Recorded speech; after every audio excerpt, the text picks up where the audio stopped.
എന്നോട് ആക്ച്വലി ബേസിലിന്റെ വേഷം ആണ് എന്നോട് നമ്മൾ കണ്ടു കഴിയുമ്പോൾ ഭയങ്കര സന്തോഷം തോന്നുന്ന ഒരു സിനിമയാണ് ഗുരുവായൂർ അമ്പലനടയിൽ നിന്നാണ് എനിക്ക് തോന്നിയിട്ടുള്ളത്. അല്ല, കമ്പനി ലാഭത്തിലാണ്, അപ്പൊ നല്ല പ്രൊഡ്യൂസർ ആയിരിക്കുമല്ലോ. ഫോർച്ചുനേറ്റ്ലി ഈ സിനിമയുമായിട്ട് ഗുരുവായൂർ പോകാൻ പറ്റിയിട്ടില്ല.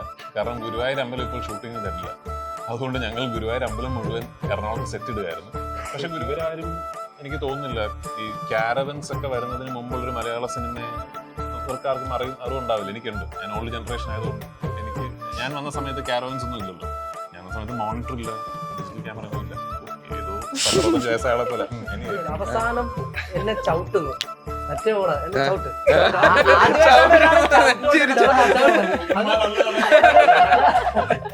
ചവിട്ടെന്ന് വെച്ചാ അത് ഒരു ചവിട്ടി ഇട്ട് 2 പ്രശ്നം എന്താ വെച്ചാല് ഹാരിസിക്കപ്പ ചെവി വന്നൊരു കാര്യം പറഞ്ഞു. ഹാരിസിക്കന്റെ ചെവി എന്ന് പറഞ്ഞ്, എടാ കാലിന് സർജറി കഴിഞ്ഞിരിക്കുകയാണ്, നീ ടേക്ക് പോയാൽ ചിലപ്പം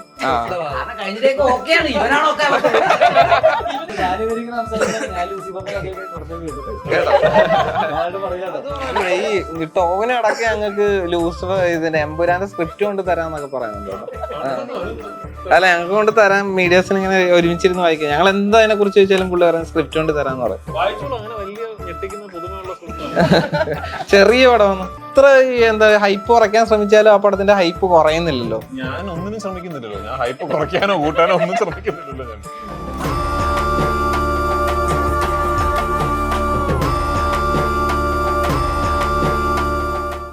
ഗുരുവായൂർ അമ്പലനടയില് 16-ാം തീയതി നടക്കുന്ന ഒരു കല്യാണത്തിന്റെ ബന്ധുമിത്രാദികൾ ഇവിടെ എത്തിയിട്ടുണ്ട്. ഇത് പെണ്ണിന്റെ ചേട്ടൻ ആനന്ദ്. അപ്പൊ ബാക്കി എല്ലാരും ഒന്ന് പരിചയപ്പെടുത്താ. ചേട്ടന്റെ ഭാര്യയാണ്. അനിയൻ അനിയനാണ്. കല്യാണ ചെക്കൻ വന്നിട്ടില്ല. ഇല്ല, വന്നിട്ടില്ല. ഒരു പ്രത്യേകത. കല്യാണ ചെക്കന്റെ ഫ്രണ്ടാ. കല്യാണ ചെറുക്കന്റെ ഫ്രണ്ട്. കല്യാണ ചെറുക്കന്റെ പഴയ ഫ്രണ്ടാ. ഇപ്പം എന്ത് പറ്റി കൂട്ടാത്ത? ഇപ്പൊ ഒരു ഗ്യാപ്പിന് ശേഷം വന്നതാ. ഓക്കെ. ഈ എങ്ങനെയാണ് ഈ ചിത്രത്തിലേക്ക് പൃഥ്വി എന്നൊരു ആക്ടർ എത്തിച്ചേരുന്നത്? 2-3 വർഷങ്ങൾക്ക് മുമ്പ് എന്നോട് പറഞ്ഞൊരു സ്ക്രിപ്റ്റ് ആണിത്. അന്ന് ഈ സ്ക്രിപ്റ്റ് വിപിൻ ദാസ് അല്ല ഡയറക്ടർ, ദീപു മറ്റൊരു ഡയറക്ടറുമായിട്ടാണ് എന്നെ വന്ന് കണ്ട് ഇങ്ങനൊരു സ്ക്രിപ്റ്റ് പറയുന്നത്. അപ്പൊ അന്ന് എനിക്ക് സ്ക്രിപ്റ്റ് ഇഷ്ടപ്പെട്ട. അന്ന് എന്നോട് ആക്ച്വലി ബേസിലിന്റെ വേഷം ആണ് എന്നോട് പിച്ച് ചെയ്യുന്നത്. ഞാൻ ചെയ്ത വേഷം മറ്റൊരു ആക്ടറാണ് ചെയ്യാനിരുന്നത്. പിന്നെ അത് പല കാരണങ്ങൾ കൊണ്ടും അന്ന് സ്റ്റക്കായി, അപ്രോയിട്ട് നടന്നില്ല. ഞാനും ആടുജീവിതം എന്നൊക്കെ പറഞ്ഞ് അങ്ങനെ പോയി. അതിനുശേഷം ജയ ജയ ജയ ഹേ ഒക്കെ റിലീസ് കഴിഞ്ഞതിന് ശേഷമാണ് വിപിൻ ഇങ്ങനെ രാജുവിന് ഇഷ്ടപ്പെട്ടൊരു കഥ ദീപുവിൻ്റെ അടുത്തുണ്ട്, അത് ഞാൻ കേട്ടു, അത് ചെയ്താൽ കൊള്ളാം, എനിക്ക് ചെയ്താൽ കൊള്ളാമെന്നുണ്ടെന്ന് പറയുന്നത്. അപ്പം അങ്ങനെ വീണ്ടും അത് വന്നു. പക്ഷെ വിപിൻ വന്നപ്പോൾ ഉണ്ടായ ഒരുപാട് മാറ്റങ്ങളുണ്ട് കഥയിലും തിരക്കഥയിലും. അതിൽ പ്രധാനപ്പെട്ട ഒരു മാറ്റം ആനന്ദിന്റെ വേഷം ഞാനും ഒറിജിനലി എന്നോട് പിച്ച് ചെയ്ത വേഷം ബേസിലും ചെയ്യുന്നു എന്നുള്ളതായിരുന്നു. അപ്പോൾ അഫ്കോഴ്സ് അത് അങ്ങനെ മാറിയപ്പോൾ ആ വേഷങ്ങളുടെ ഒരു ക്യാരക്ടേഴ്സിന്റെ സ്വഭാവം അതനുസരിച്ച് മാറ്റിയിട്ടുണ്ട്. അങ്ങനെയാണ് ഈ സിനിമ സംഭവിക്കുന്നത്. സത്യത്തിൽ വിപിൻ ആണെങ്കിലും ഈ സിനിമയ്ക്ക് മുമ്പ് എന്നോട് പറഞ്ഞൊരു കഥയുണ്ട്. അത് ആക്ച്വലി ഞങ്ങൾ അടുത്തല്ല ചെയ്യുന്നുണ്ട് ആ സിനിമ. രാജുട്ടാ, ഈ കഥാപാത്രം ബേസിൽ ചെയ്ത കഥാപാത്രം ഇപ്പോ സ്ക്രീനിൽ കണ്ടു കഴിഞ്ഞപ്പോ എന്താണ് അത് ചെയ്താൽ കൊള്ളാന്ന് തോന്നുന്നുണ്ടായിരുന്നു? അല്ല, അതായത് എന്നോട് പറഞ്ഞപ്പോൾ ആ കഥാപാത്രം എങ്ങനെയായിരുന്നോ അതുപോലെ അല്ല ബേസിലിനെ കൊണ്ട് ചെയ്യിപ്പിച്ചിരിക്കുന്നത്. അപ്പൊ വിപിൻ അങ്ങനെ ഒരു ഐഡിയ വന്നപ്പോൾ പിന്നെ ഞാൻ നേരത്തെ പറഞ്ഞ പോലെ ദീപു ഈ 2 കഥാപാത്രങ്ങളെയും അതനുസരിച്ച് മാറ്റി എഴുതിയിട്ടുണ്ട്. ഇപ്പോൾ എഴുതിയിരിക്കുന്ന വിനുവിന്റെ കഥാപാത്രത്തിന് എനിക്ക് തോന്നുന്നു ബേസിലിനേക്കാൾ നല്ല വേറൊരു കാസ്റ്റ് ഇല്ല. അത് ബേസിലാണ് അതിന് പെർഫെക്റ്റ്. മാത്രമല്ല ഈ കാസ്റ്റിങ്ങിലുള്ളൊരു കൗതുകം ഉണ്ടല്ലോ, ഞാനും ബേസിലും അളിയന്മാരായിട്ടെന്ന് പറഞ്ഞ കാസ്റ്റിങ്ങിലെ ഒരു കൗതുകം, അത് ആക്ച്വലി നറേറ്റീവിന് ഒരു ആവശ്യമാണ്. ഇങ്ങനെ 2 ആൾക്കാർ ആ 2 കഥാപാത്രങ്ങൾ ചെയ്യുക എന്ന് പറയുന്നത് അതെല്ലാ ക്യാരക്ടേഴ്സിനും ഉണ്ട്. അത് നിഖിലയുടെ ക്യാരക്ടറിനാണെങ്കിലും അനശ്വരിയുടെ ആണെങ്കിലും ഇവരുടെയൊക്കെ തന്നെ കഥാപാത്രങ്ങൾക്ക് എല്ലാത്തിനും ഒരു ക്വർക്കിനെസ് ഉണ്ട്. വിപിൻ എനിക്കൊന്ന് ജീവിതത്തിനെയും ജീവിത സാഹചര്യങ്ങളെയും അതുകൊണ്ട് തന്നെ സിനിമയുടെ സീനുകളെയും ഒക്കെ വിപിൻ നോക്കിക്കാണുന്ന ഒരു പെർസ്പെക്റ്റീവിന് ഒരു ഫ്രഷ്നെസ് ഉണ്ട്. ആ ഫ്രഷ്നെസ് ഈ സിനിമയിൽ ഉടനീളം ഉണ്ടെന്ന് വിശ്വസിക്കുന്നു. ഇപ്പം വിവിന്റെ മുമ്പത്തെ ചിത്രങ്ങളിൽ നമുക്കറിയാം ജയിലൊക്കെ ഒരു സർക്കാസ്റ്റിക് രീതിയിൽ കഥ പറച്ചിൽ രീതിയിൽ തന്നെ നമ്മൾ നോർമൽ ഒരു ഫെമിനിസ്റ്റം ഫിലിം രീതിയിലല്ലല്ലോ അതിനെ കണ്ടതൊക്കെ. കാര്യം ഫെമിനിസം ഫിലിം എന്താണ്? അല്ല അങ്ങനെയല്ല ഞാൻ ഉദ്ദേശിച്ചത്. മീൻസ് ഒരു ഫെമിനിസം പറയാൻ വേണ്ടി ഒരു ഫെമിനിസം അല്ല, നമ്മുടെ റിയൽ ലൈഫിൽ നടക്കുന്ന ഒരു ലൈഫുമായിട്ട് ഭയങ്കര ഇഴുകി ചേർന്ന ഒരു സംഗതിയായിട്ടാണ് തോന്നിയത്.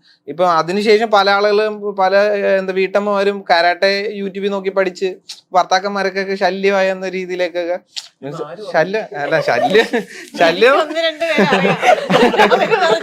അല്ല മീൻസ് വിപിൻ ചേട്ടൻ തന്നെ പറഞ്ഞു കുറെ പേരൊക്കെ പഠിച്ചിട്ട് വിളിക്കുന്നുണ്ട് ആ മുഹൂർത്തം.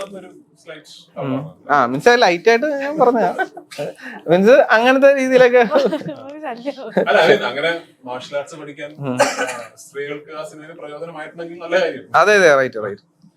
മീൻസ് അങ്ങനത്തെ ഒരു സിനിമ തന്നെയായിരുന്നു ഇപ്പം എടുക്കാൻ നേരത്ത് പൃഥ്വി നോക്കി കണ്ടത്. ബേസിക്കലി ഇത്രയും സർക്കാസ്റ്റിക് ആയിട്ട് ഹാൻഡിൽ ചെയ്യുന്ന ആ ഒരു പെർസ്പെക്റ്റീവ് ഉണ്ടായിരുന്നു.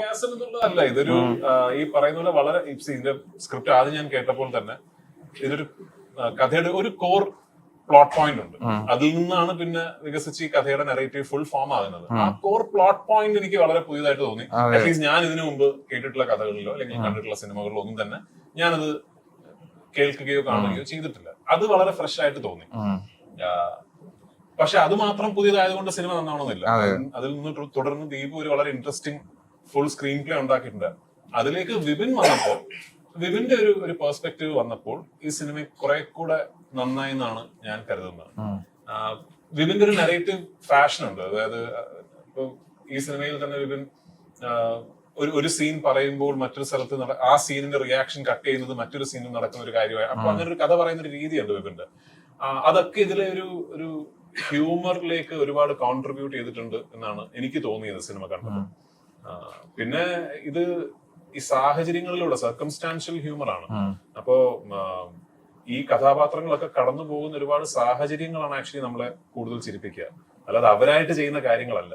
അപ്പൊ അങ്ങനെ ഓർഗാനിക് ആയിട്ടുള്ള ഒരു സിനിമ, വലിയ കാസ്റ്റ് ഉള്ള ഒരു സിനിമ, ഒരുപാട് തെറ്റിദ്ധാരണകളിലൂടെയൊക്കെ കടന്നുപോയി ഒരു സിനിമയിലെ എല്ലാ നടീനടന്മാരും ഒരുമിച്ചെത്തുന്ന ഒരു വലിയ ക്ലൈമാക്സ് എന്നൊക്കെ പറയുന്നത് കുറെ നാളായിട്ട് അറ്റ്ലീസ്റ്റ് നമ്മളാരും മലയാളത്തിൽ ഞാൻ മിസ് ചെയ്യുന്ന ടൈപ്പ് ഒരു സിനിമ. അവസാനം ഏതാണ് അങ്ങനെ ഒരു സിനിമ? വെട്ടമൊക്കെയാണോ അത്തരം ഒരു സിനിമ? അപ്പൊ അത് കുറെ നാൾക്ക് ശേഷമാണ് അങ്ങനെ ഒരു സിനിമ. അത് സ്ക്രിപ്റ്റ് ഞാൻ കേൾക്കുന്നത് അത് വളരെ ഭംഗിയായിട്ട് എടുത്തിട്ടുണ്ട്, നന്നായിട്ട് പിക്ചറൈസ് ചെയ്തിട്ടുണ്ടെന്നുള്ളതും കൂടി അതുപോലെ ഫുൾ ഓൺ എന്റർടൈനർ ആണ്. എല്ലാ സിനിമകളും ഏതെങ്കിലും രീതിയിൽ എന്റർടൈൻ ചെയ്യിപ്പിക്കാൻ വേണ്ടി തന്നെയാണ് എടുക്കുന്നത്. ആ രീതിയിൽ എനിക്ക് തോന്നുന്നത് ഒരു കുടുംബസമേതം, അതായത് ക്ലീശയാണ് ഈ കുടുംബസമേതം. ഞാൻ ഈ കുടുംബസമേതം എന്ന് പറയാൻ കാര്യം കൊച്ചു കുട്ടികൾ മുതൽ വീട്ടിലെ അപ്പനും അമ്മയ്ക്കും വരെ ഒരുമിച്ച് പോയി കണ്ടാലാണ് കൂടുതൽ എൻജോയ് ചെയ്യുക ഈ സിനിമ എന്നാണ് എനിക്ക് തോന്നിയിട്ടുള്ളത്. അത് കഥ എങ്ങനെ ആയതുകൊണ്ടും കഥ പറയുന്നതിന്റെ രീതി എങ്ങനെ ആയതുകൊണ്ടും ഈ സിനിമയിൽ തന്നെ കഥാപാത്രങ്ങൾ അങ്ങനെയാണ്. എല്ലാ പ്രായത്തിലുമുള്ള കഥാപാത്രങ്ങൾ പ്ലോട്ടിൽ ആക്റ്റീവ്ലി ഇൻവോൾവ് ആണ്. അപ്പോൾ in the truest sense of the word എനിക്ക് തോന്നുന്നൊരു ഫാമിലി എന്റർടൈനർ തന്നെയാണ് ഈ സിനിമ. ഈ ജയ ജയ ഹേ സിനിമയെ കുറിച്ച് പറയുകയാണെങ്കിൽ നമ്മൾ ഇപ്പം ഈ ഇടയ്ക്ക് വരുന്ന സിനിമകളൊക്കെ ഒന്നോ രണ്ടോ തവണ കണ്ടു കഴിഞ്ഞാൽ പിന്നെ കാണാൻ പൊതുവെ പ്രേക്ഷകർക്ക് ഒരു മടിയാണ്. പഴയ സിനിമകൾ കാണുന്ന പോലെ കാണാറില്ല. പക്ഷെ ഈ ജയ ജയ ഹേ സിനിമ എപ്പോ ടി വിയിൽ വന്നു കഴിഞ്ഞാലും ഇരുന്ന് ആദ്യം കാണുന്ന അതേ ഫീലോട് കൂടി തന്നെ കാണാറുണ്ട്. അപ്പൊ ഈ ഒരു സിനിമ ഇറങ്ങുമ്പോൾ എങ്ങനെയായിരിക്കും? അതേപോലെ ആ ഒരു ഫീൽ ഉണ്ടാവുമോ?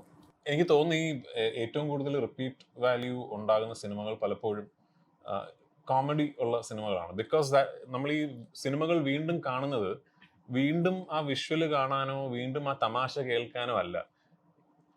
ആ ഒരു സിനിമ കാണുമ്പോൾ what it makes you feel, അതൊന്നുകൂടി അനുഭവിക്കാനാണ് നമ്മൾ ആ സിനിമ കാണുന്നത്. അങ്ങനെ നമുക്ക് ഒന്നുകൂടി അനുഭവിക്കണമെന്ന് ആഗ്രഹം തോന്നുന്നത് എപ്പോഴും നമ്മളെ സന്തോഷിപ്പിക്കുന്ന, ചിരിപ്പിക്കുന്ന. ഇപ്പൊ ഞാൻ ഏറ്റവും കൂടുതൽ പ്രാവശ്യം കണ്ടിട്ടുള്ള സിനിമകളിലൊന്ന് മൈക്കിൾ മദൻ കാമരാജൻ എന്ന് പറഞ്ഞ കമൽ സാറിന്റെ സിനിമയാണ്. എനിക്ക് ആ സിനിമയിലെ ഷോട്ടുകൾ എനിക്ക് അറിയാം. ഒരു അടുത്ത പറയാൻ പോകുന്ന തമാശ, അടുത്ത കൗണ്ടർ ഇതാണ് ഓൾറെഡി എനിക്കറിയാം. പക്ഷെ ആ സിനിമ കണ്ടു കഴിയുമ്പോൾ ഒരു സന്തോഷം ഉണ്ടല്ലോ. അതുപോലെ തന്നെ കിലുക്കം, നാടോടിക്കാരെന്നൊക്കെ പറയുന്നത് എപ്പോൾ ടി വിയിൽ വന്നാലും ഇരുന്ന് കാണുന്ന അങ്ങനത്തെ സിനിമയാണെന്നല്ല ഞാൻ പറയുന്നത്. അപ്പൊ ജയ ജയ ജയ ഒക്കെ വീണ്ടും കാണാൻ തോന്നുന്നുണ്ടെങ്കിൽ ആ സിനിമ കാണുമ്പോൾ നമ്മൾ ഹാപ്പി ആകുന്നു എന്നുള്ളത് കൊണ്ടായിരിക്കാം. അത് ഈ സിനിമയ്ക്ക് ഉണ്ടെന്നാണ് എനിക്ക് തോന്നിയിട്ടുള്ളത്. ഇപ്പൊ ഞാൻ ഈ സിനിമ കാണുമ്പോൾ, ഇപ്പോൾ എഡിറ്റിൽ അല്ലെങ്കിൽ ഡബിങ് സമയത്ത് ഈ സിനിമ കാണുമ്പോൾ നമ്മൾ കണ്ടു കഴിയുമ്പോൾ ഭയങ്കര സന്തോഷം തോന്നുന്ന ഒരു സിനിമയാണ് ഗുരുവായൂരമ്പല നടയിൽ എന്നാണ് എനിക്ക് തോന്നിയിട്ടുള്ളത്. അത്തരം സിനിമകളാണ് ആൾക്കാർ വീണ്ടും കാണാൻ ആഗ്രഹിക്കുന്നത്. അങ്ങനെ ഒരു സിനിമയായി തീരട്ടെ, അല്ലെങ്കിൽ എനിക്ക് തോന്നിയ സന്തോഷം പ്രേക്ഷകനും തോന്നട്ടെ എന്ന് ആഗ്രഹിക്കുന്നു. നിഖില് ഏറ്റവും എക്സൈറ്റ് ചെയ്യിപ്പിച്ച കാര്യം എന്തായിരുന്നു ഈ ചിത്രത്തിൽ? പ്രത്യേകിച്ചൊന്നുമില്ല. അങ്ങനെയല്ല, പൈസ ഇല്ല. സിനിമ ഓൾറെഡി ആദ്യം അനൗൺസ് ചെയ്യുമ്പോൾ തൊട്ട് നല്ല പൃഥ്വിരാജിന്റെ ബേസിലുണ്ട്. വിപിൻ ദാസ് ഡയറക്ട് ചെയ്യുന്നു. പൃഥ്വിരാജ് പ്രൊഡക്ഷൻസിന്റെയും E4 എന്റർടൈൻമെന്റിന്റെയും അണ്ടറിലാണ് വരുന്നത് എന്നുള്ളതൊക്കെ തന്നെയാണ് എക്സൈറ്റ് ചെയ്യിപ്പിച്ച ഫാക്ടേഴ്സ്.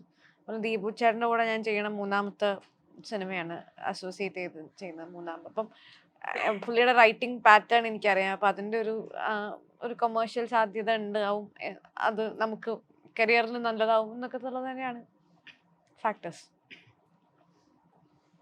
ബേസിലിന്റെ സുഹൃത്തുക്കളെ, അശ്വിൻ എങ്ങനെയായിരുന്നു ഈ ഒരു കഥാപാത്രം ഈ ഒരു സിനിമയിലേക്ക് വരുന്നത്? വിപിൻ ചേട്ടൻ എന്നെ ഫോൺ ചെയ്ത് പറഞ്ഞു പരിപാടിയുണ്ട്, ഇനി വരണമെന്ന് പറഞ്ഞു. ആദ്യം 2 ഓപ്ഷനായിരുന്നു പറഞ്ഞത്. അതിപ്പോ ചെയ്യേണ്ട സാഫാണ്. അങ്ങനെ 2 ക്യാരക്ടറായിരുന്നു പറഞ്ഞു. ഒരെണ്ണം ബേസിലെ അനിയനും പിന്നെ ഇത് ഇങ്ങനെ എന്നുള്ളായിരുന്നു. പിന്നെ വിളിച്ചു പറഞ്ഞാണ് ഇത് ചെയ്താൽ മതി, മറ്റേത് സാഫ ചെയ്തതെന്ന് പറഞ്ഞു. അല്ല, ഇപ്പൊ ബേസിലേട്ടൻ്റെ അടുത്ത് സംസാരിച്ച ബേസിലേട്ടനും പറഞ്ഞു നല്ല പ്രൊഡക്ഷനാണ്, നല്ല സിനിമയാണ്, ഉറപ്പായിട്ടും വരണമെന്ന്. അല്ല, ബേസിലേട്ടൻ പറഞ്ഞില്ലേലും വരും. ബേസിലേട്ടൻ പറയും, എന്നിട്ട് ഞാൻ വിളിച്ച് ചോദിക്കാറുണ്ട്. അപ്പോൾ പറഞ്ഞപ്പോൾ ഭയങ്കര ഹാപ്പിയായി. പിന്നെ രാജേട്ടൻ അത് ഭയങ്കര ഒരു എക്സൈറ്റ്മെന്റ് ആണല്ലോ.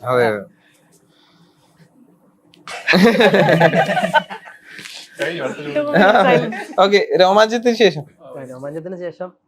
അടുത്ത തിയേറ്ററിൽ വരാൻ പോകുന്ന ഗുരുവായൂർ അമ്പല നടയിലാണ്. ഇത് വിപിൻ ചേട്ടൻ ഇങ്ങനെ തന്നെയായിരുന്നു, വിളിച്ചു പറഞ്ഞു. ദീപു ചേട്ടൻ കഥ മൊത്തം ഫോണിൽ കൂടെ പറഞ്ഞു. അപ്പം പിന്നെ പ്രൊഡക്ഷൻ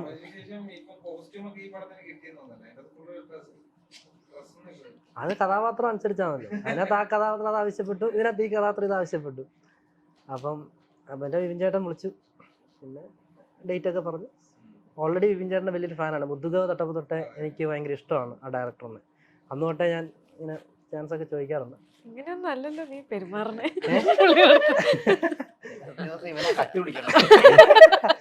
അത് പിന്നെ ഗുരുവായൂരമ്പല നടയില് നിങ്ങളെല്ലാരും ഈ ബലം പിടിച്ച് പൃഥ്വിയിരിക്കുന്നുണ്ടാണോ? അല്ലല്ല, അല്ല, സീരിയസ് ആയിട്ട് ഇങ്ങനെയാണോ? ഞങ്ങള് സീരിയസ് ഇന്റർവ്യൂസിലൊക്കെ ഇങ്ങനെ.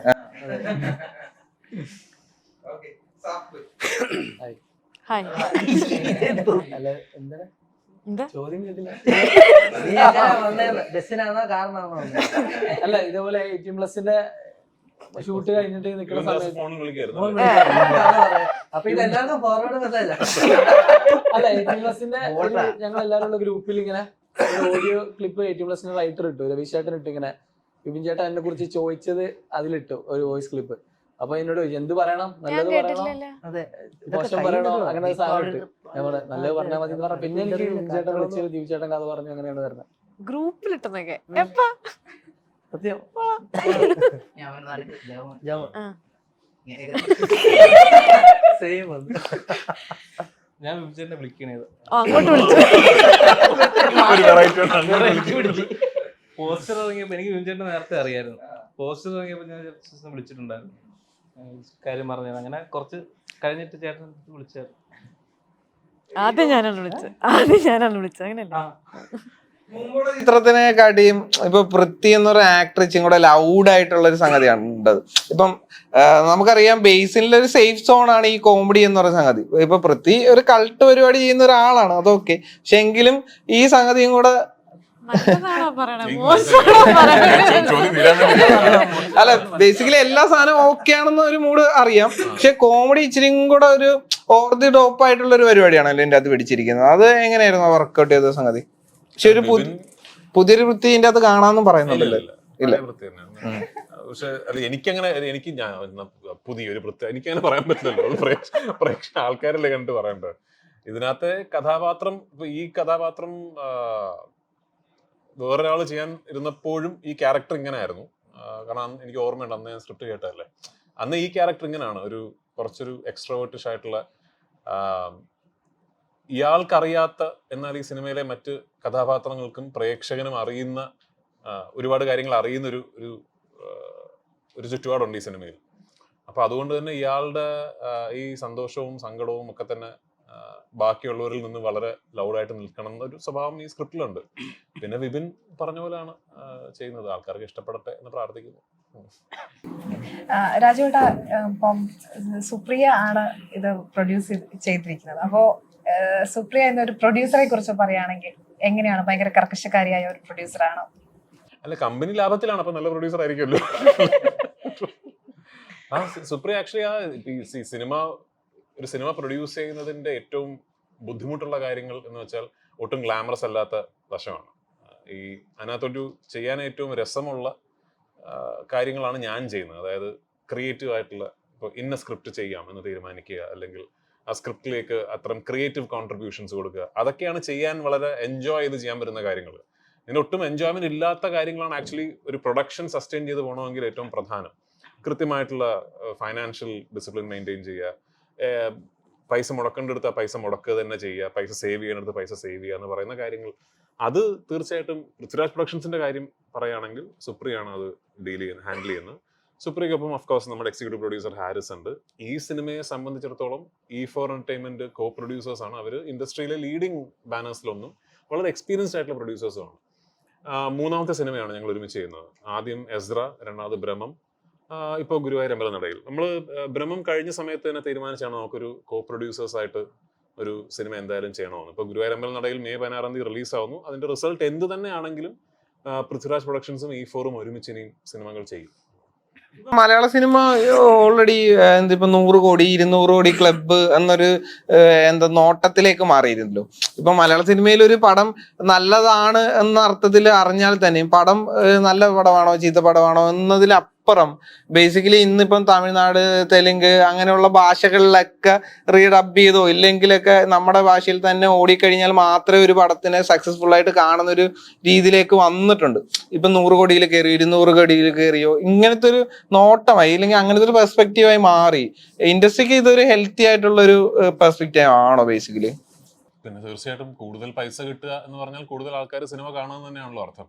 അപ്പൊ അതുകൊണ്ട് ബോക്സ് ഓഫീസ് വിജയത്തിനെ വില കുറച്ച് കാണുന്നതിന്റെ അടിസ്ഥാനം എന്താണെന്ന് എനിക്ക് മനസ്സിലാവുന്നില്ല. ഒരു സിനിമ നമ്മൾ എടുക്കുന്നത് എന്തിനാണ്? മാക്സിമം ആൾക്കാർ ആ സിനിമ കാണാൻ വേണ്ടിയാണ്.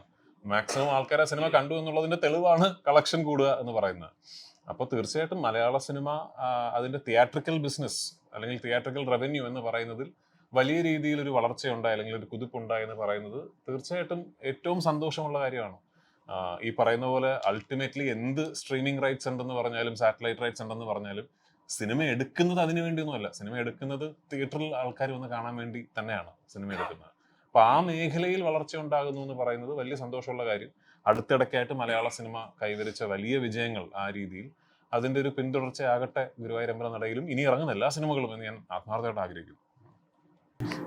രാജുവേട്ടന്റെ ആദ്യ സിനിമ നന്ദനം ഗുരുവായൂർ വെച്ച് തുടങ്ങിയ ഒരു സിനിമയാണ്. അപ്പൊ കുറെ വർഷങ്ങൾക്ക് ശേഷം ഒരു സിനിമയുമായി ഗുരുവായൂരേക്ക് വീണ്ടും പോകും. എന്തായിരുന്നു ഒരു ഫീല്? അൺഫോർച്ചുനേറ്റ്ലി ഈ സിനിമയുമായിട്ട് ഗുരുവായൂർ പോകാൻ പറ്റിയിട്ടില്ല.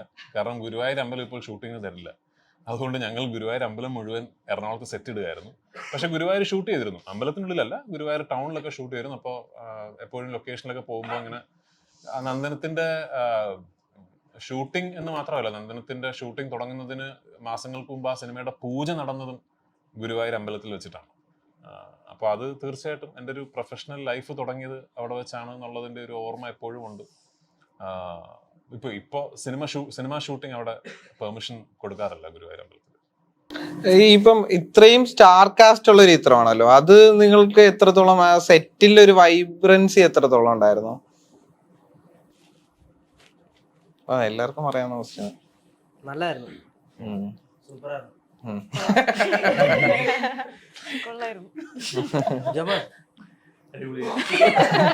ഒറ്റ വാക്കിലേ ഉള്ളൂ, മെച്ചമായിരുന്നു. അല്ലെ, ഇതല്ലേ എല്ലാരും ഉള്ളതുകൊണ്ട് തന്നെ നമുക്ക് ഒരു എക്സ്പീരിയൻസ് അല്ലേ. ഒറ്റ വാക്കിലല്ലേ, ഞാൻ കുറച്ച് പരത്തുന്നില്ല. എക്സ്പീരിയൻസ് ആണ്, പുതിയ എക്സ്പീരിയൻസ് ആണ്.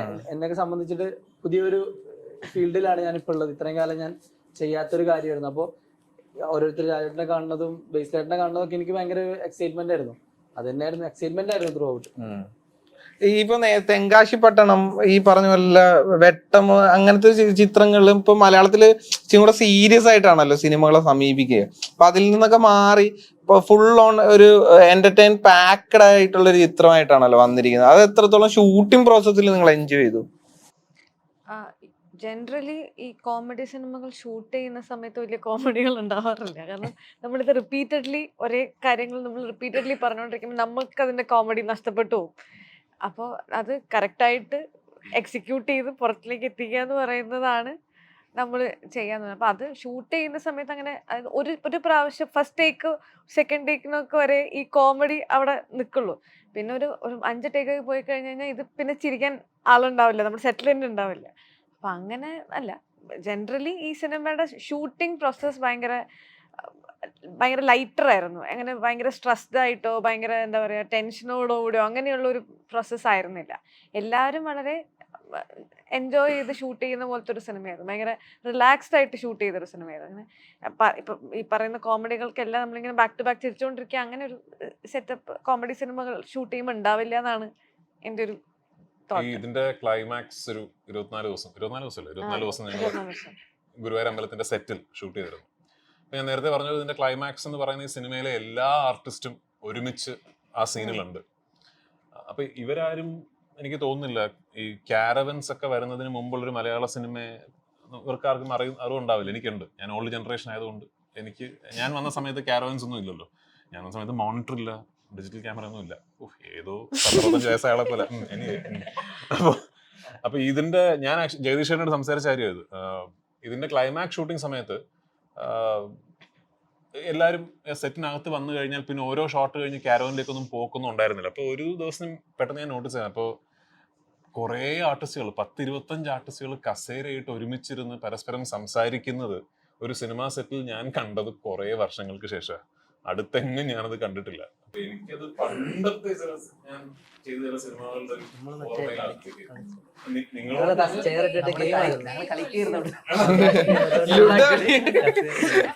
എല്ലാരും ഉണ്ട്.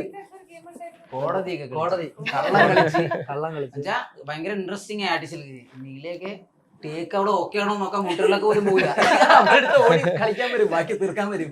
പഴം പച്ചക്കറി പൂവ് എനിക്ക് കാണാം. ഞാൻ കുറേ ആർട്ടിസ്റ്റുകൾ ഒരുമിച്ച് കസേരയിട്ട് വർത്തമാനം പറച്ചിലും ചിരിയും കളിയും. ഞാൻ ആലോചിച്ചു ഇതൊരു സെറ്റിൽ കണ്ടിട്ട് എത്ര വർഷമായിരുന്നു. അപ്പൊ അതെനിക്കൊരു ഭയങ്കര സന്തോഷമുള്ള കാര്യമായിട്ട് തോന്നി. എനിക്കൊക്കെ അത് ഓർമ്മ പണ്ടത്തെ, അതായത് 2002-2003 സമയത്തൊക്കെയാണ്. അതിനുശേഷം അതൊക്കെ കാരവൻസും ഒക്കെ വന്നു. സിനിമയുടെ സ്വഭാവം മാറി. ഇത്തരം സിനിമകൾ തന്നെ വളരെ വിരളമായി തുടങ്ങിയിട്ടില്ല. ക്ലാസ്മേറ്റ്സ് ഒക്കെ ആയിരിക്കാം അവസാനമായിട്ട് നമ്മൾ അങ്ങനെ ഒരു സാധനമൊക്കെ എൻജോയ് ചെയ്തു.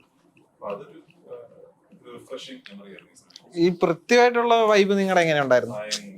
ആളിച്ചിരി പ്രൊഫഷണൽ ആണെന്നൊക്കെ പറഞ്ഞിങ്ങനെ സെറ്റ് ചെയ്യുന്നുള്ളൊരു ധാരണ ഉണ്ടല്ലോ എല്ലാവരും. പ്രൊഫഷണൽ ഒന്നും അല്ല. അല്ലെ,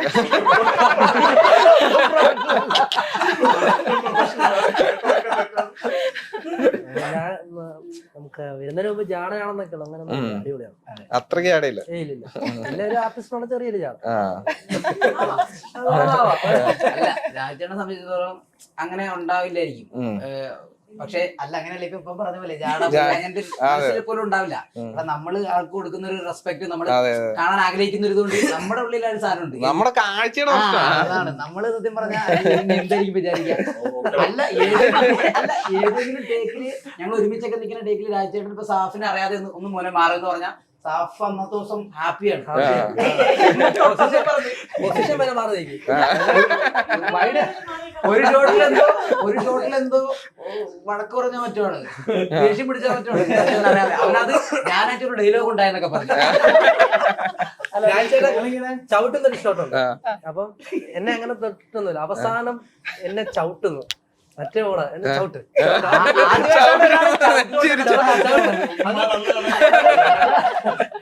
ചവിട്ടെന്ന് വെച്ചാ അത് ഒരു ചവിട്ട് ഇട്ട് 2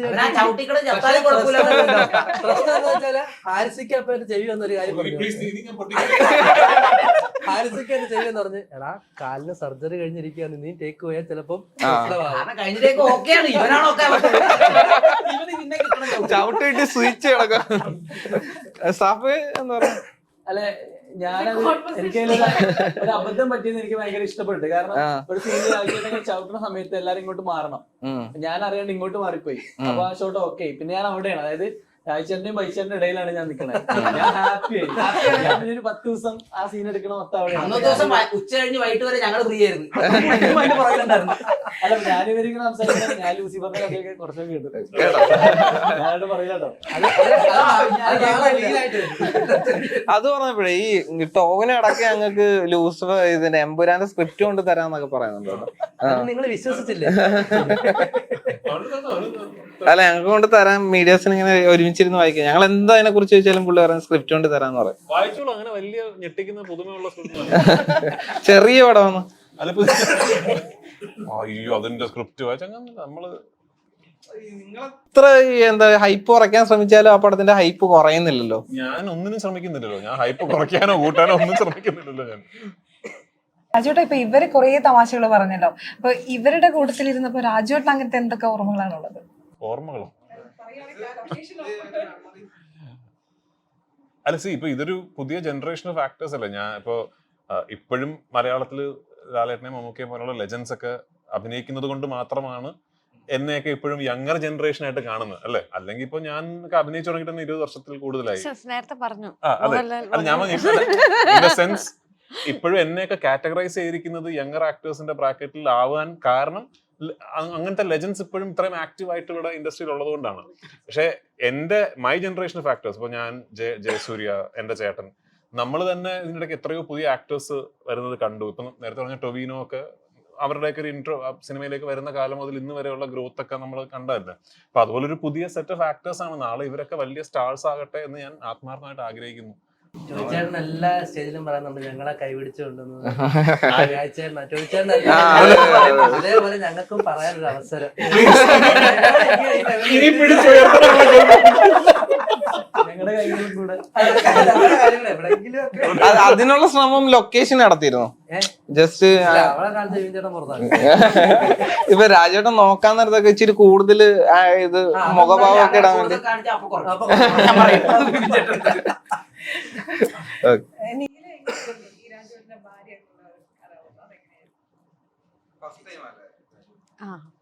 അതെ ഭാര്യ ഇല്ല. ഞാൻ പറഞ്ഞല്ലോ ഈ സിനിമ അനൗൺസ് ചെയ്തപ്പോൾ തൊട്ട് ഇതാണ് ഇതിന്റെ കാസ്റ്റ് എന്നുള്ളത് എനിക്കറിയാം. എൻ്റെ ക്യാരക്ടർ പറഞ്ഞു കഴിഞ്ഞപ്പോഴും ഈ സിനിമയുടെ കഥയിൽ ഒരു ഇമ്പോർട്ടൻറ്റ് ആയിട്ടുള്ള ഒരു ക്യാരക്ടറാണ് എന്ന് വെച്ചാൽ ഒരുപാട് സ്ക്രീൻ സ്പേസും അങ്ങനെയല്ല. പക്ഷെ സിനിമയുടെ കഥ പറയുമ്പോൾ വിട്ടുപോകാൻ ഫിൽ ചെയ്യാൻ വേണ്ടിയിട്ടുള്ള ഒരു ക്യാരക്ടറാണ്. അപ്പോൾ അതുകൊണ്ട് എനിക്ക് ക്യാരക്ടർ ഭയങ്കര എക്സൈറ്റിംഗ് ആയിരുന്നു. രാജുവേട്ടൻ്റെ കൂടെ അഭിനയിച്ചപ്പം ഉണ്ടായതെന്ന് പറഞ്ഞാൽ ചില സീനുകൾ എടുക്കുന്ന സമയത്ത് ഫുൾ ഡയലോഗ് ഫുൾ സീൻ പെട്ടെന്ന് പഠിക്കും. അങ്ങനെയാ പഠിക്കും. അപ്പം എനിക്കിത് ആദ്യം അറിയാൻ പാടില്ലായിരുന്നു. അപ്പം എനിക്ക് പുള്ളി കുറേ ഡയലോഗ് പറഞ്ഞു കഴിയുമ്പോൾ എന്തോ ഒരു ചെറിയ ഡയലോഗാണ് എനിക്ക് പറയാനുണ്ടായിരുന്നത്. അപ്പം ഞാൻ വിചാരിച്ചു എന്തായാലും ഇതൊരു 2-3 കട്ടൊക്കെ ആയിട്ടായിരിക്കുമല്ലോ. അപ്പോൾ അപ്പോഴത്തേക്ക് ഇത് പഠിച്ചാൽ മതിയല്ലോ എന്ന് പറഞ്ഞ് ഫസ്റ്റ് ഡേയും ആണ്. അപ്പോൾ വന്ന് ഇതെല്ലാം പറഞ്ഞു കഴിഞ്ഞാൽ അതിന് ഒരു ക്വസ്റ്റ്യൻ ചോദിക്കുമ്പോൾ ഞാൻ എൻ്റെ ആൻസർ പറയും. അപ്പോൾ എനിക്ക് എൻ്റെ ആൻസർ ഓർമ്മയില്ല. അപ്പം ഞാൻ ഇപ്പോഴും അത് എവിടെയോ അത് വായിച്ചപ്പം നമ്മൾ സ്ക്രിപ്റ്റ് വായിക്കുമ്പോൾ നമുക്ക് ഡയലോഗ് ഇല്ലെങ്കിൽ നമുക്കൊരു സമാധാനം ഉണ്ടാവില്ല. ഇത് കുറച്ചേ ഉള്ളൂ അപ്പോൾ അത് പറഞ്ഞാൽ മതി എന്നുള്ളൊരു സാധനത്തിലാണല്ലോ നമ്മൾ നിൽക്കുക. ഒരുപാടുണ്ടെങ്കിലാണല്ലോ പഠിക്കേണ്ടത്. അപ്പൊ നമ്മൾ അത്രയും കാര്യമായിട്ട് അത് വായിക്കില്ലല്ലോ. അപ്പൊ നമ്മളിങ്ങനെ വായിച്ചിട്ട് ഓക്കെ ഇതാണോ ഇത് ഞാൻ അങ്ങനെയാണല്ലോ നിൽക്കുക. അപ്പൊ പെട്ടെന്ന് ഇത് അത് മുഴുവൻ പറഞ്ഞു. അപ്പൊ പറഞ്ഞു ഞാൻ കട്ടും വിളിക്കുന്നില്ല. ഇപ്പൊ ഞാൻ എനിക്ക് എന്തോ ഒരു കളറിന്റെ പേരാണ് ഞാൻ പറയണ്ടത്. അപ്പൊ റൂബി പിങ്ക് എന്നാണ് പറയുന്നത്. ഞാൻ പറയുന്നത് തന്നെ അങ്ങനെയാണ്, റൂബി പിങ്ക് ആണെന്ന് തോന്നുന്നു. അങ്ങനെയാണ് ഞാൻ നിങ്ങൾ എന്താ നേരത്തെ പറയാൻ അങ്ങനെയാണ് പുള്ളി പറഞ്ഞു. അപ്പൊ നമ്മൾ ഫുള്ളായിട്ട് ഉന്നയിക്കുന്നത്. ഞാൻ എൻ്റെ ഒരു പ്രതീക്ഷയിൽ അത് കട്ട് ചെയ്യുന്നായിരുന്നു. അത് കഴിഞ്ഞുള്ള സീനുകളാക്കുമ്പോൾ ഞാൻ പറഞ്ഞു പുള്ളി എന്താ വെച്ചാൽ വീട്ടിൽ പോയിക്കോട്ടെ, ഞാൻ പതുക്കെ സമയം എടുത്ത് പറഞ്ഞിട്ട് അങ്ങനെയാണ്. അപ്പൊ എനിക്ക് അതായത് അങ്ങനെ ഫുൾ ഒരാൾ പഠിച്ചിട്ട് വരിക എന്നൊക്കെ പറയുന്നത് വലിയ അത്ഭുതമായിരുന്നു. കാരണം എനിക്കൊന്നും അത്രയും ഫാസ്റ്റായിട്ട് പഠിക്കണം എന്നുണ്ടെങ്കിൽ ഒരു 4 ദിവസം വീട്ടിൽ ഇരുന്ന് പഠിക്കും. ഞാൻ തന്നെ പറയും പുള്ളി ചിലപ്പോൾ കാരവലിൽ ഇരുന്ന് പഠിക്കായിരിക്കും. അങ്ങനെ നമ്മളെ ആശ്വസിപ്പിക്കാൻ വേണ്ടിട്ട് ടെക്നിക്ക് എന്താ ഇത്രയും ഗ്രാസ്പ് ചെയ്യുന്നത്, പെട്ടെന്ന് ഇത്രയും ഡയലോഗ്സ് ഒക്കെ പഠിച്ചേക്കുന്നുണ്ട്? പെട്ടെന്ന് ഞാൻ സ്ക്രിപ്റ്റ് വായിക്കാറുണ്ട്. സ്ക്രിപ്റ്റ് വായിച്ചിട്ടില്ല നമ്മൾ പഠിക്കുക. ഇപ്പൊ ഇവരെല്ലാരും ഈ സ്ക്രിപ്റ്റ് വായിക്കുന്നതിനൊക്കെ വളരെ മുമ്പ് ഞാൻ വായിച്ചിട്ടുണ്ടാവുമല്ലോ ഈ സ്ക്രിപ്റ്റ്. പിന്നെ അഫ്കോഴ്സ് അവര് അന്നത്തെ ദിവസം ഷൂട്ടിങ്ങിന് രാവിലെ പോകുമ്പോ ഇന്ന് എടുക്കുന്ന സീൻ ഇതാണെന്ന് പറയാം. അപ്പൊ സീൻ വായിക്കും, ഓർമ്മ എടുക്കും. നമ്മളെനക്ക് പെട്ടുപോലെ. എനിക്ക് അങ്ങനെ ഒന്ന് ആലോചിക്കും, എനിക്ക് കളറും അതുകൊണ്ട് ഞാൻ ഇങ്ങനെ ഓക്കെ. അങ്ങനെ രാജുവേട്ടനിൽ നിന്ന് പഠിച്ച എന്തെങ്കിലും ഒരു കാര്യമുണ്ടോ നിങ്ങൾക്കൊക്കെ? അഭിനയം, പഞ്ച്വാലിറ്റി പക്കയാണ്. ടൈമിങ് നമ്മളൊക്കെ ടെൻഷൻ, നമ്മളെങ്ങാനും അങ്ങോട്ടോ ഇങ്ങോട്ടോ ഞാൻ തന്നെയല്ലേ പ്രൊഡ്യൂസർ, സമയത്ത് ആർക്കാ നഷ്ടം? ഇത്രയും പേരുള്ളത് കൊണ്ട് പേര് വിളിച്ചാലും ചിലപ്പോൾ കേൾക്കാൻ വഴിയില്ല പുറത്തൊക്കെ ആണെങ്കിൽ. അതുകൊണ്ട് നമ്മൾ എപ്പോഴും ടൈമിംഗ് ഒക്കെ പക്കയാണ്. സീരിയസ് രാജുവേട്ടൻ അടുത്തു വന്നിരുന്നു പോയി ഇല്ലെങ്കിൽ വിളിച്ചാൽ. ഇപ്പം ആടുജീവിതത്തിന്റെ സമയത്ത് പറയുന്നുണ്ടായിരുന്നു മകളെ ആദ്യമായി കാണിക്കുന്ന സിനിമ ആടുജീവിതമായിരുന്നു. അപ്പൊ അത് സിനിമ കണ്ടു കഴിഞ്ഞപ്പോ എന്തായിരുന്നു മോള് പറഞ്ഞത്?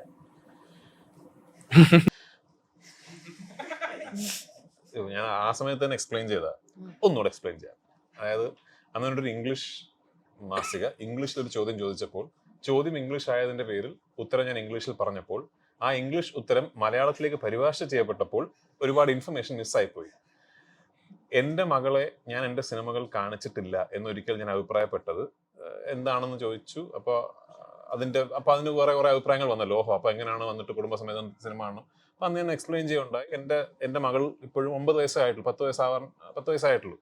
അപ്പോൾ അവൾക്കൊരു സിനിമ കാണാൻ പോകുമ്പോൾ അവള് കഥാപാത്രത്തിനെ കാണില്ലല്ലോ, അവളുടെ അച്ഛനല്ലേ കാണുക. അപ്പോൾ ഞാൻ 5 പേരെ ഇടിച്ചിടുന്ന കാണുമ്പോൾ അവള് എൻ്റെ അച്ഛൻ എങ്ങനെ ചെയ്യുന്നു എന്നുള്ളതല്ലേ കാണാം. അല്ലെങ്കിൽ 10 പേര് എന്നെ ഇടിക്കുമ്പോൾ അയ്യോ എൻ്റെ അച്ഛനെ, അത്രയുള്ള മെച്യൂരിറ്റിയിലേ ആയിട്ടുള്ളൂ. അതുകൊണ്ടാണ് എൻ്റെ മകളെ ഞാൻ എൻ്റെ സിനിമകൾ കാണിക്കാത്തത്. അത് പ്രോസസ് ചെയ്യാനുള്ള മെച്യൂരിറ്റി അവൾക്ക് ആയിട്ടില്ല. എന്നെങ്കിലും എൻ്റെ സിനിമകൾ ഒബ്ജക്റ്റീവായിട്ട് എൻ്റെ അച്ഛൻ ഒരു ആക്ടറാണ്, അപ്പോൾ അച്ഛൻ സ്ക്രീനിൽ ചെയ്യുന്നത് അച്ഛൻ്റെ പ്രൊഫഷനാണ്, അത് അഭിനയമാണ് എന്ന് തിരിച്ചറിവോടുകൂടി ഒരു സിനിമ കാണാനുള്ള മെച്യൂരിറ്റി ആകുന്ന സമയത്ത് ആടുജീവിതം എന്ന സിനിമ ഞാൻ അഭിമാനപൂർവ്വം അവളെ കാണിക്കുന്നതായിരിക്കും. കാരണം എൻ്റെ ആക്ടിങ് കരിയറിൽ ഞാൻ ഏറ്റവും കൂടുതൽ എഫേർട്ട് എടുത്തിട്ടുള്ള ഒരു സിനിമയാണ് ഇതായിരുന്നു അത്. അപ്പൊ ആടുജീവിതം കാണാനുള്ള മെച്യൂരിറ്റി അവൾക്ക് ആയിട്ടില്ല. ഇത് പറഞ്ഞതും ഇപ്പോഴും തമ്മിൽ 2 മാസമല്ലേ ആയിട്ടുള്ളൂ. അതിനിടയിൽ അവൾ അത്ര മലയാളം ഇപ്പൊ റീസെന്റ് ഒക്കെ പറയുന്നു സിനിമ കണ്ടതിന് ശേഷം സിനിമ തിയേറ്ററിൽ ഉപേക്ഷിച്ചിട്ട് പോകൂ, സിനിമ അത്രേ ഉള്ളൂ എന്ന രീതിയിലൊക്കെ പല സ്റ്റേറ്റ്മെന്റും വരുന്നുണ്ട്. അപ്പം പക്ഷെ ഞങ്ങള് പ്രേക്ഷകര് ഉണ്ണുമ്പോഴും ഉറങ്ങുമ്പോഴും ഒക്കെ സിനിമയാണ്, ഇല്ലെങ്കിൽ സിനിമയുടെ കോമഡിയാണ്. ഞങ്ങൾ ചുമ്മാ ഇരുന്ന് സംസാരിക്കാൻ നേരത്തൊക്കെ സിനിമയിലെ പല ഡയലോഗ്സും ആണ് ഷെയർ ചെയ്യുന്നത്. ഞങ്ങളുടെ വികാരം തന്നെ സിനിമയാണ്. അപ്പം ഒരു സ്റ്റാർ എന്ന നിലയിൽ എങ്ങനെയായിരുന്നു ആ പെർസ്പെക്റ്റീവിനെയൊക്കെ കാണുന്നത്? പറഞ്ഞതിൽ ഒരു അർത്ഥമുണ്ട്. ഓഫ്കോഴ്സ് വികാരം സിനിമ, എന്റെയൊക്കെ വികാരം സിനിമയാണ്. എനിക്ക് എന്റെ ലൈഫ് എന്ന് പറഞ്ഞാൽ സിനിമ തന്നെയാണ്. പക്ഷെ സിനിമയാണ് B all and all of life എന്ന് കരുതരുത് എന്നുള്ളതായിരിക്കാം ആ പറഞ്ഞതിന്റെ പിന്നിലത്തെ സത്വം. അത് ശരിയാണ്. ഇപ്പൊ നാളത്തോടു കൂടി സിനിമാ വ്യവസായം നിന്നാൽ ലോകം നിശ്ചലമായി പോകാനൊന്നും പോകുന്നില്ല. അത് നല്ല തിരിച്ചറിവ് ഞങ്ങൾക്കുണ്ട് അതിനെക്കുറിച്ച്. സിനിമയോ സിനിമാ താരങ്ങളോ ആരും തന്നെ ഈ ലോകത്തിന്റെ നിലനിൽപ്പിന് ഒഴിവാക്കാൻ പറ്റാത്ത ഘടകങ്ങളൊന്നും അല്ല. അപ്പൊ അതിനെ ഒബ്ജക്റ്റീവായിട്ട് തന്നെ കാണണം. ഒരു സിനിമയ്ക്ക് നിങ്ങളുടെ ലൈഫിൽ ചെലുത്താൻ സാധിക്കുന്ന ഇൻഫ്ലുവൻസിന് അത്ര തന്നെ ഉള്ളൂ, അത്ര തന്നെ അതിന് സ്പേസ് കൊടുക്കാൻ പാടുള്ളൂ. ഓഫ്കോഴ്സ് ഈ സിനിമയാണ് നിങ്ങളുടെ ലൈഫിലെ ഏറ്റവും ബിഗ്ഗസ്റ്റ് ഫോം ഓഫ് എന്റർടൈൻമെന്റ് എന്നുണ്ടെങ്കിൽ താങ്ക് യു ഫോർ ദാറ്റ്. എന്റെയും ലൈഫിലെ ബിഗ്ഗസ്റ്റ് ഫോം ഓഫ് എന്റർടൈൻമെന്റ് സിനിമയാണ്. പക്ഷെ ഒരു സിനിമ എന്താണെന്നും അതിനെ എത്രത്തോളം നമ്മുടെ ലൈഫിൽ അതിനെ സ്വാധീനിക്കാൻ നമുക്ക് സ്പേസ് കൊടുക്കാമെന്നുള്ളതിനെ കുറിച്ച് നിങ്ങൾ ജുഡീഷ്യസ് ആയിട്ടൊരു തീരുമാനമെടുത്ത് അതനുസരിച്ച് ജീവിക്കുക, അത്രേ ഉള്ളൂ. Thank you.